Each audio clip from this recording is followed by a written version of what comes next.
ऋषियों ने कहा, साधु शिरोमणि, अब आप पार्थिव प्रतिमा की पूजा का विधान बताइए, जिससे समस्त अभीष्ट वस्तुओं की प्राप्ति होती है।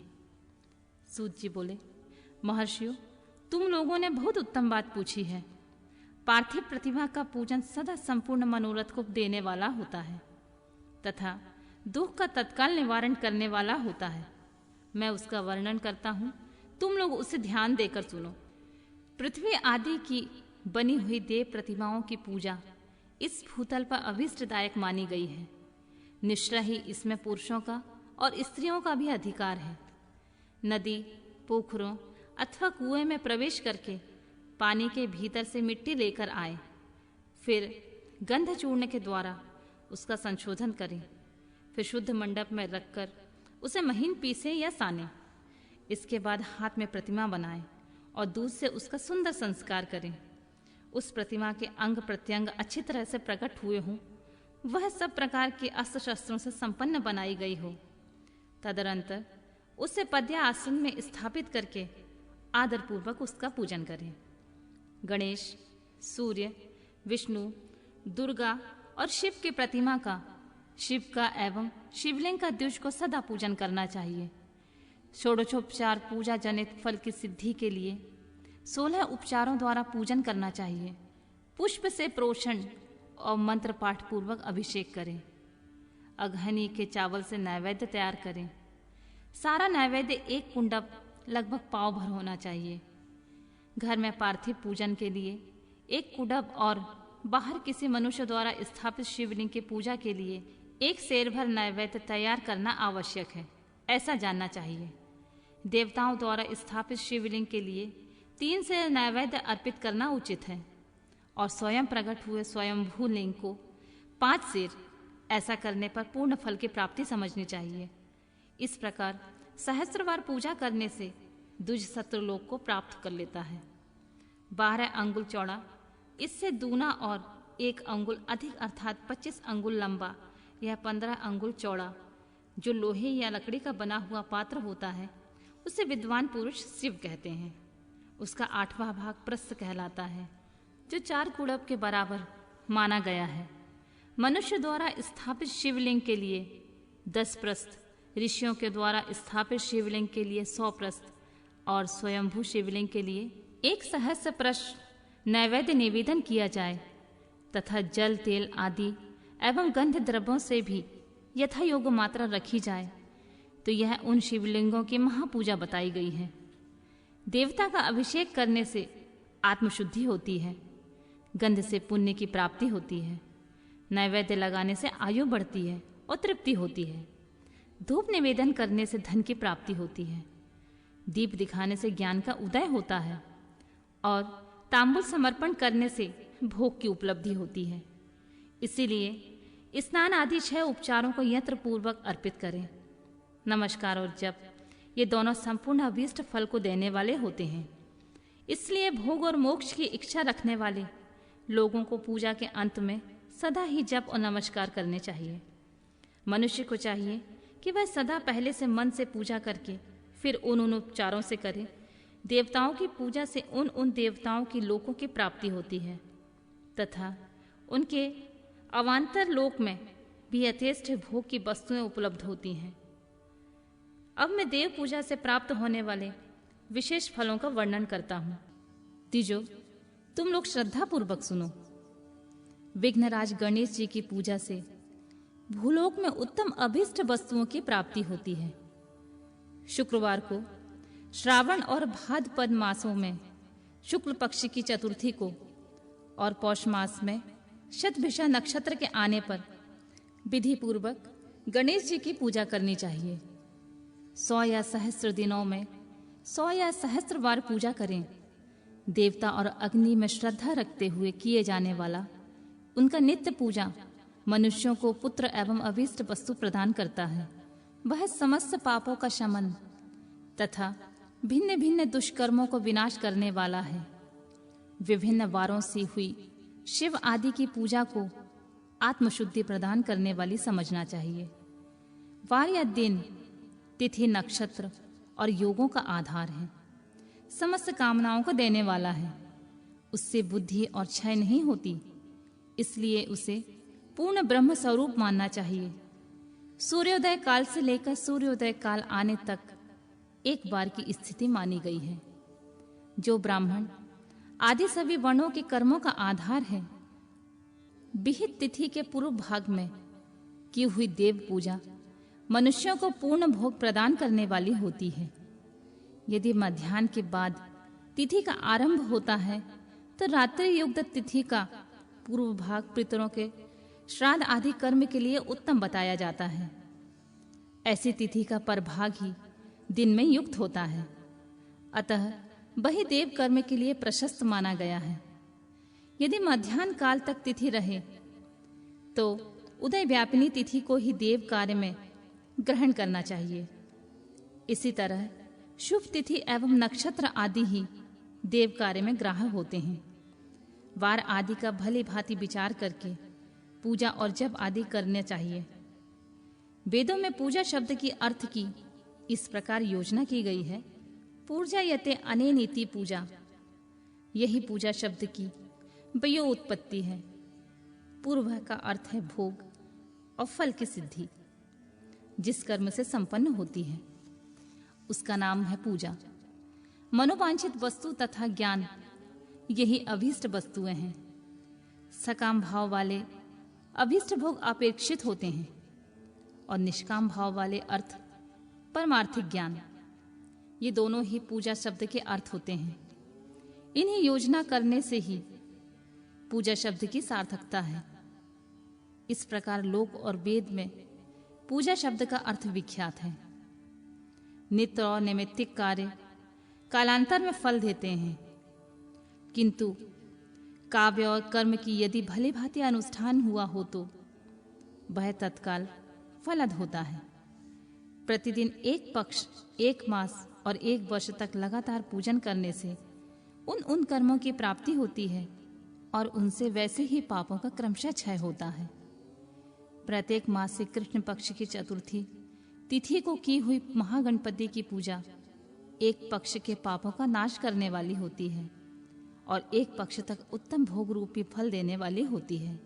चैत्र मास में चतुर्थी की हुई पूजा एक मास तक किए हुए पूजन का फल देने वाली होती है और जब सूर्य सिंह राशि पर स्थित हो उस समय भाद्रपद मास वाली चतुर्थी को ही की हुई गणेश जी की पूजा एक वर्ष तक मनोवांछित भोग प्रदान करती है, ऐसा जानना चाहिए। श्रावण मास में रविवार को हस्त नक्षत्र से युक्त सप्तमी तिथि को तथा माघ शंख सप्तमी को भगवान सूर्य का पूजन करना चाहिए। ज्येष्ठ तथा भाद्रपद मासों के बुधवार को श्रवण नक्षत्र से युक्त द्वादशी तिथि को केवल द्वादशी को ही किया गया भगवान विष्णु का पूजन अभीष्ट संपत्ति देने वाला माना गया है। श्रावण मास में की जाने वाली श्री हरि की पूजा अभीष्ट मनोरथ और आरोग्य प्रदान करने वाली होती है। अंगों एवं उपकरणों सहित पूर्वोक्त गौ आदि 12 वस्तुओं का दान करने से जिस फल की प्राप्ति होती है उसके द्वादशी तिथि में आराधना द्वारा श्री विष्णु की तृप्ति करके मनुष्य प्राप्त कर लेता है। जो द्वादशी तिथि को भगवान विष्णु के 12 नामों द्वारा 12 ब्राह्मणों को षोडोपचार पूजन करता है वह उनकी प्रसन्नता प्राप्त कर लेता है। इसी प्रकार संपूर्ण देवताओं के विभिन्न 12 नामों द्वारा किया हुआ 12 ब्राह्मणों का पूजन उन देवताओं को प्रसन्न करने वाला होता है। कर्क की संक्रांति से युक्त श्रावण मास में नवमी तिथि को मृगशिरा नक्षत्र के योग में अंबिका का पूजन करें। वे संपूर्ण मनोवांछित भोगों तथा फलों को देने वाली हैं। ऐश्वर्य की इच्छा रखने वाले पुरुष को उस दिन अवश्य उनकी पूजा करना चाहिए।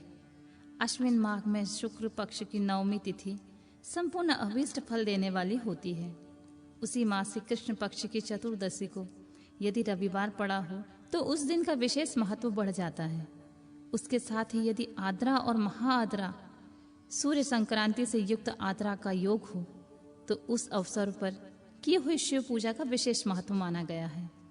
माघ कृष्ण चतुर्दशी को की हुई शिव की पूजा संपूर्ण अभिष्ट फल को देने वाली होती है।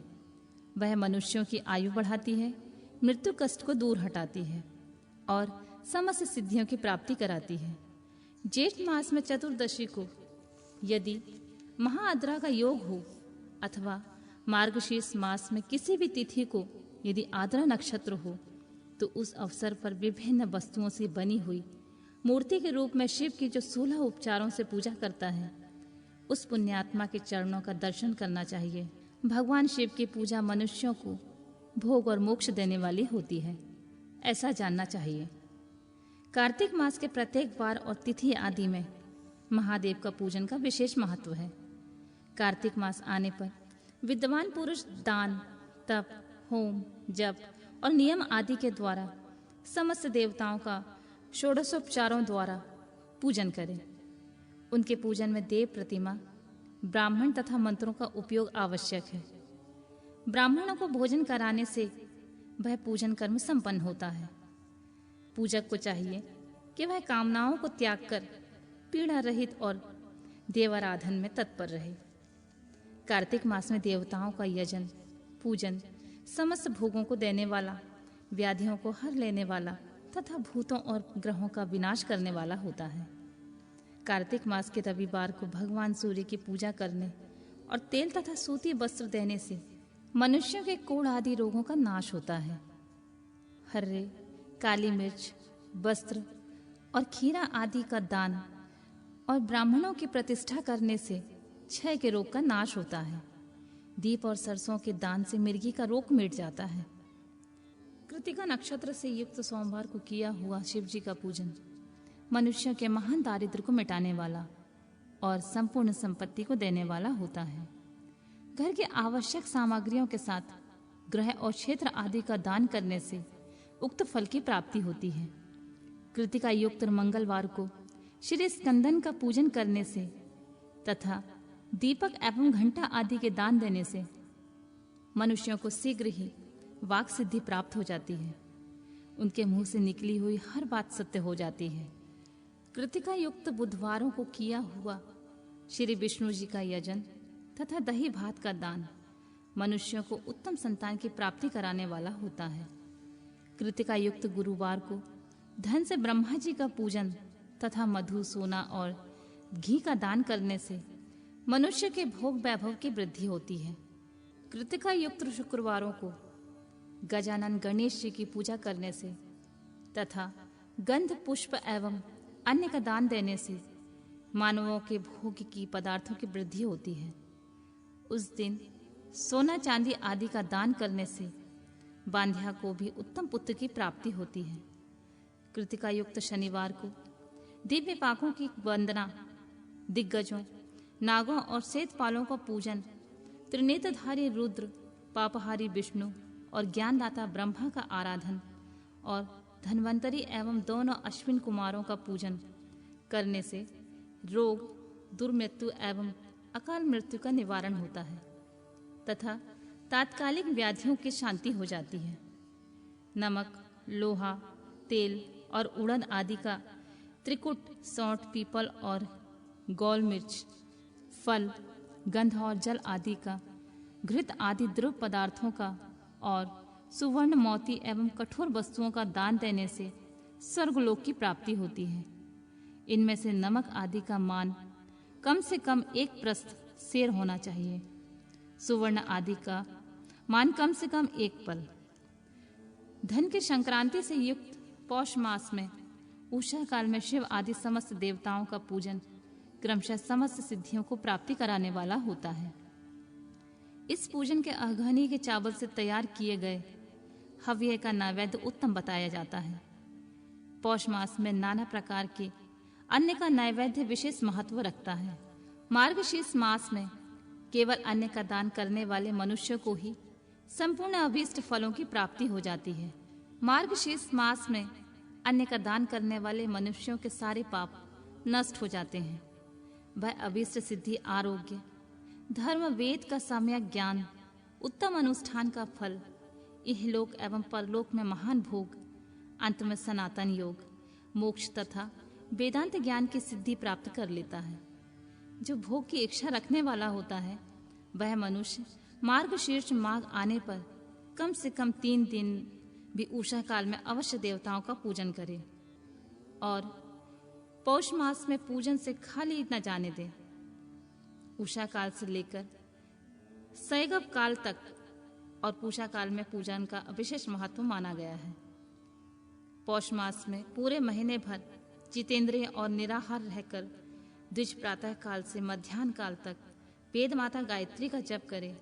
तत्पश्चात रात को सोने के समय तक पंचाक्षर आदि मंत्रों का जप करे। ऐसा करने वाला ब्राह्मण ज्ञान पाकर शरीर छूटने के बाद मोक्ष प्राप्त कर लेता है। द्विजेतर नर नारियों को त्रिकाल स्नान एवं पंचाक्षर मंत्र के ही निरंतर जप से विशुद्ध ज्ञान प्राप्त हो जाता है। इष्ट मंत्रों का सदा जाप करने से बड़े बड़े पापों का भी नाश हो जाता है। सदा चराचर जगत बिंदु नाद स्वरूप है, बिंदु शक्ति है और नाद शिव। इस तरह यह जगत शिव शक्ति स्वरूप ही है। नाद बिंदु का और बिंदु इस जगत का आधार है। ये बिंदु और नाद शक्ति और शिव संपूर्ण जगत के आधार रूप में स्थित है। बिंदु और नाद से युक्त सब कुछ शिव स्वरूप है, क्योंकि वही सबका आधार होता है। आधार में ही अध्यय का समावेश अथवा लय होता है। यही सरलीकरण है।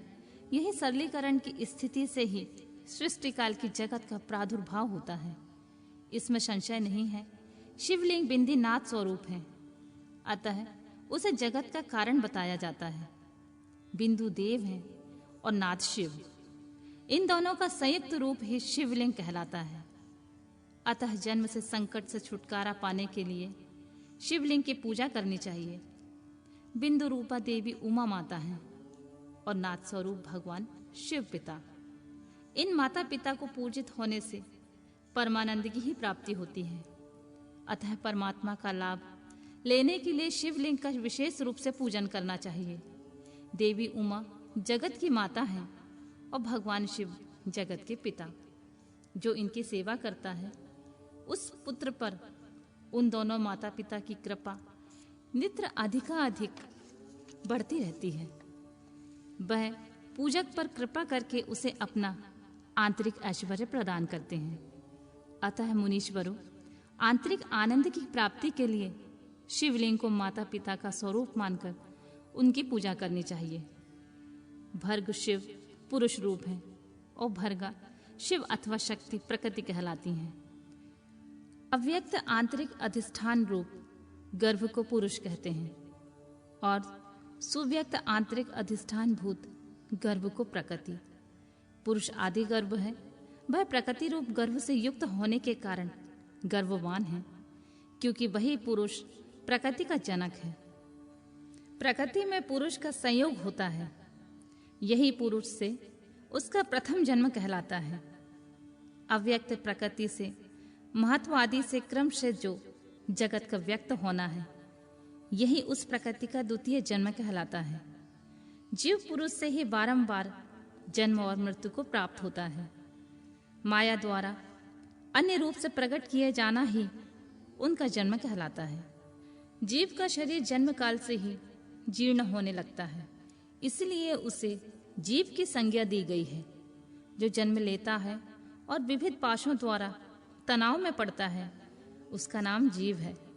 जन्म और बंधन जीव शब्द का ही अर्थ होता है।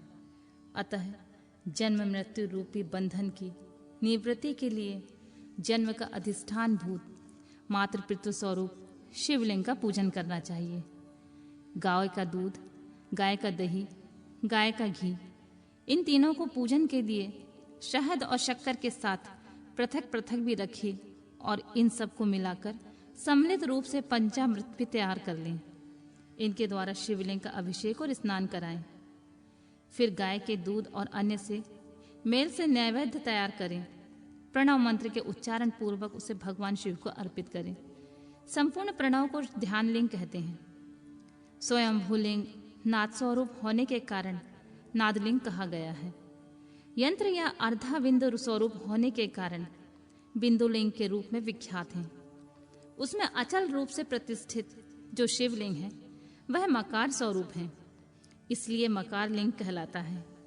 सवारी निकालने आदि के लिए जो चरलिंग होता है उस विकार स्वरूप होने के कारण उकारलिंग कहा गया है। जो पूजा दीक्षा देने में जो गुरु या आचार्य हैं, उनका विग्रह आकार का प्रतीक होने का आकार लिंग माना गया है।